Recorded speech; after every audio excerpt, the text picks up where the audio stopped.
Eyaliko minisita omubeezi ow'ebyenguudo Joy Kafula Kabasi bw'abadde mu disitulikiti y'e Ssembabule ayagala gavumenti okukwata abo bonna abaatwala ssente z'emiruka ne bazikozesa ebirala, ky'agamba nti ekigendererwa kyazo eky'okwekulaakulanya kibeera kifa. Naye kyensabye kiri kimu, essente za parish modo abazibba babasibe. Kibi nnyo okubba essente za parish modo. Ababbi baazo bafune ebizibu kuba tebaagaliza muntu wa wansi.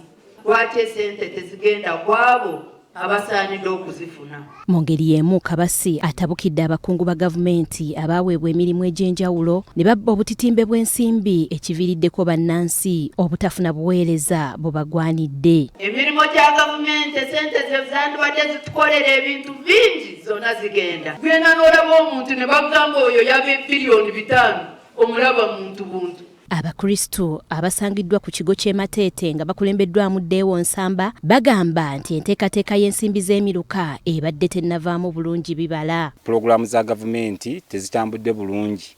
Okusooka nga Parish Development Model, abantu balubata bazifunamu, bafamire emu, omwami, omukyala n'omutabani ne bafuna ssente ezo. Ate akulembeddemu ekitambiro kya mmisa Reverend Father Morris Kisenyi, omuyambi wa bwannamukulu w'ekigo ky'e Mateete, asabye abakristu okwettanira amasakalamento naddala Ukalisitiya ne penetensiya, ate bafube nnyo okwenenya n'okusonyiwa abantu abakola ebikyamu basobole okufuna empeera mu ggulu. Twenenye tubolere ensobi zaffe tudde eri Omukama. Omukama mu kisa kye ajja kutwaniriza ataddemu atambule naffe ng'ebyemabega takyabifaako. Evelyn Nakyejwe ne Betty Namawanda, BBS Telefina, Gamboze.